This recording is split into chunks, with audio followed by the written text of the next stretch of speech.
নমস্কার। কৈলাস মানসরোবর যাত্রার ভিডিওর এটা আমার অন্তিম পর্ব। খুব ভারাক্রান্ত মন নিয়ে এখানেই আমার ভিডিও শেষ করব। দার্চেনে কৈলাসকে বিদায় জানিয়ে আমরা সবাই বাসে উঠলাম, রওনা দিলাম তাকলাকোটের দিকে। তাকলাকোট থেকে আমাদের যেতে হবে হিলসা। হিলসা থেকেই আমরা হেলিকপ্টারে উঠেছি। আবার সেই উড়ান, যাওয়ার পথে যেরকম যাত্রা ঠিক একই পথে আমরা ফিরেছি, সেই সুন্দর স্বপ্নের উড়ান। সত্যি যাওয়ার পথে একটাই শুধু তফাৎ, এই হচ্ছে চাইনিজ ইমিগ্রেশন অফিস, এইগুলো আমরা তুলতে পেরেছি, নাবার সময় দেখাতে পারিনি। এটা হচ্ছে চাইনিজ ইমিগ্রেশন অফিস। এখান থেকে চলে গেলে চায়না বর্ডার। এই আমরা ঢুকে পড়ব তিব্বতে। এখান থেকে হেলিকপ্টারটা একটু ঘুরে এবার আমরা চললাম নেপালের দিকে। হেলিকপ্টার যাত্রাপথ ঠিক করে নিল তিব্বত নয়, এবার আমাদের যাওয়া নেপালের দিকে। হ্যাঁ, আমাদের হেলিকপ্টার চলেছে নেপালের সিমিকোট। সিমিকোটে আমরা নামবো, ওখান থেকে আবার একটা ছোট ফ্লাইটে করে আমরা পৌঁছবো নেপালগঞ্জ। এই হচ্ছে আমাদের যাত্রাপথ।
ধূসর বাদামি পাহাড় থেকে কেমন ধীরে ধীরে আমরা সবুজ পাহাড়ের দিকে এগোচ্ছি, বুঝতে পারছেন?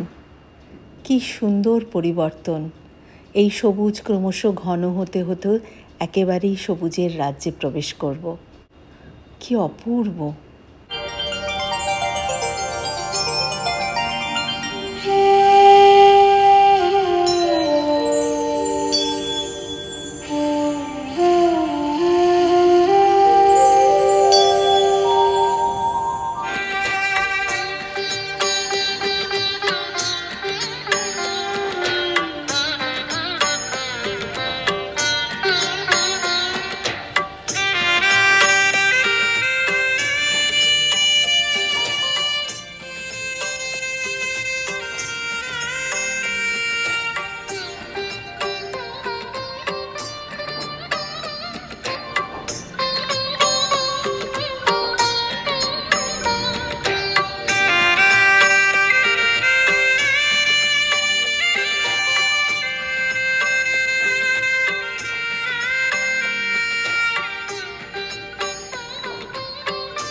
এই যাত্রাপথ চলুক, আমিও কিছু আগের কথা বলি।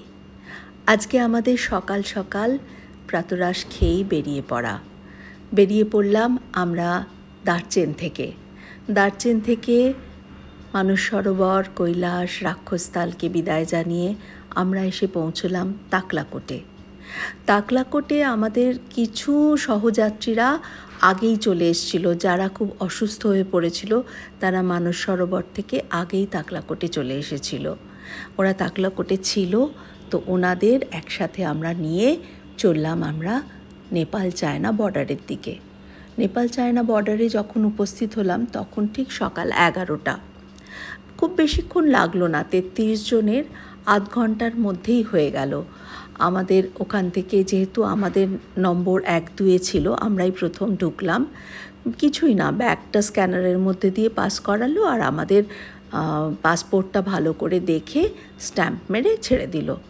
এবার আমরা গিয়ে বাসে বসলাম। এরম করে সমস্ত যাত্রীরা এসে বসলো, আধ ঘন্টার মতো লাগলো। এবার আমাদের বাস নিয়ে চললো নেপাল বর্ডারের কাছে। ওখানে নামিয়ে দেওয়ার পর আমরা ওখান থেকে ফ্রেন্ডশিপ ব্রিজ হেঁটে ক্রস করে গেলাম নেপালের একটা ইমিগ্রেশন অফিসে। ভাগ্যিস বলে দিয়েছিল যে ওটা একটা ইমিগ্রেশন অফিস। অ্যাকচুয়ালি আমরা হিলসায় যেরকম বাড়িতে ছিলাম ওরকমই একটা বাড়ির মতো জায়গায় নিয়ে ঢোকালো। গিয়ে দেখি একটা ঘরের মধ্যে সমস্ত লোকজন বসে আছে। তারাই আমাদের পাসপোর্ট নিয়ে নম্বর ধরে, সিরিয়াল নাম্বার ধরে ডাকলো, ভিসা সিরিয়াল নাম্বার ধরে ডেকে স্ট্যাম্পিং করে আমাদের বলল যে আপনারা সোজা হেলিপ্যাডে চলে যান, প্রথম 4 জন। তা আমরা 4 জন মিলে হেলিপ্যাডে চলে গেলাম। ওখান থেকে রাস্তা চেনায় বলতে গেলে। একজন গেল আমাদের সঙ্গে চিনিয়ে। আর হেলিপ্যাডে গিয়ে দাঁড়াতে মিনিট 10-এর মধ্যেই আমাদের হেলিকপ্টার এলো। আমরা হেলিকপ্টারে উঠে চললাম সিমিকোটের দিকে। আর সিমিকোটে পৌঁছে ওখানে যাওয়ার সময় তো আর আমরা ওদের এয়ারপোর্টের যে অফিস সেখানে ঢুকিনি। আর ফেরার এখন কিন্তু আমরা নেপালগঞ্জে যাওয়ার সময় আমাদের যেহেতু বোর্ডিং পাস নিতে হবে, তাই আমাদের সিমিকোটে নেবে ওদের অফিসে ঢুকতে হলো। সেই অফিসটাও খুব সাদামাটা, একটা টিনের চালের ঘর, সামনে সিকিউরিটি বসে আছে। সে কিন্তু চেকিং একদম থরলি, সমস্ত ব্যাগ থেকে সব বার করে থরলি চেক করে আমাদের ভেতরে পাঠালো এক এক করে। ভেতরে গিয়ে আমাদের ব্যাগের ওজন নিল। ওজন যেহেতু প্রত্যেকেরই 2 লিটার করে জল, সেজন্য প্রত্যেকেরই ওজন একটু তো বেশি হয়েছেই। সেই ওজন অনুযায়ী আমাদের পার কেজি 200 টাকা করে পে করতে হলো। তারপর আমাদের বোর্ডিং পাস দিল। তারপর আবার ওখান থেকে সিকিউরিটি চেক করে পাশের ঘরে গিয়ে আমাদের অপেক্ষা করতে হলো। যেহেতু আমরা প্রথমে 4 জন গেছি, তাই এই 4 জন করে হেলিকপ্টার এলো। আমাদের 18 জন হতেই আমাদের ডাক পড়লো প্লেনে। এবার ওই ছোট্ট প্লেনে করে আমরা চললাম নেপালগঞ্জের দিকে। সিমিকোটটা বেশ সবুজে ভরা সুন্দর জায়গা। সিমিকোট থেকে এবার আমরা চললাম নেপালগঞ্জের দিকে। এখানে প্লেনে উঠতেই মনটা যেন একটা কেমন হু করে উঠল। মনে হলো এই তো বুঝি সমস্ত এই যাত্রার শেষ এখানেই। আর তো এই যে পাহাড়ের স্পর্শ আর কিন্তু পাবো না। এবার নিচে সমতলে আমরা নেমে যাচ্ছি।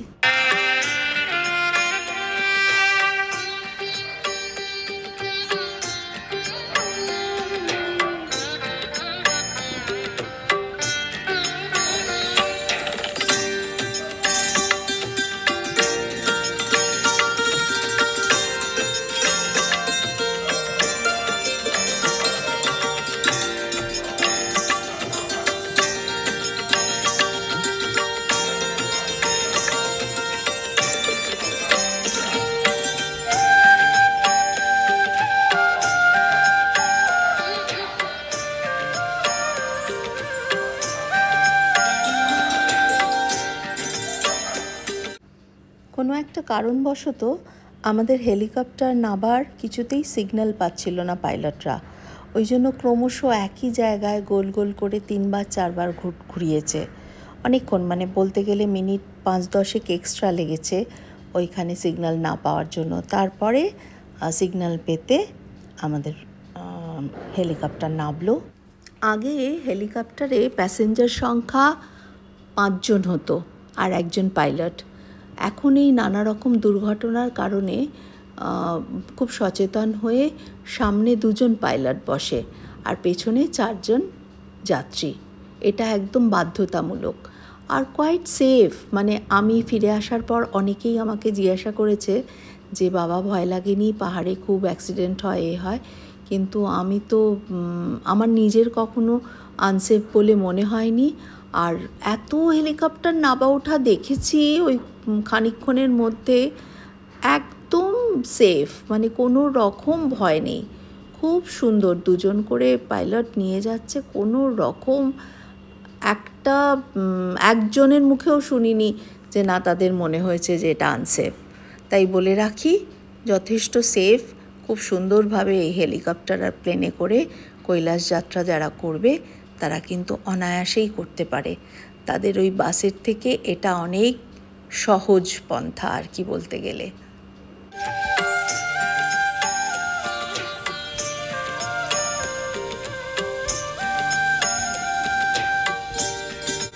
এবার আমরা নেমে পড়েছি সিমিকোটে।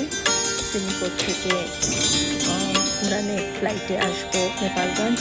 নেপালগঞ্জ থেকে একদিন থেকে আমরা এবার এই নেপালগঞ্জের বর্ডার, মানে নেপাল ভারত সীমান্ত, এটা পেরিয়ে এবার আমরা ভারতে প্রবেশ করলাম।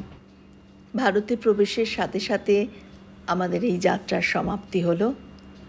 এখানেই আমার ভিডিও শেষ করছি। আপনাদের কাছ থেকে অনুমতি নিয়ে বিদায় নিলাম।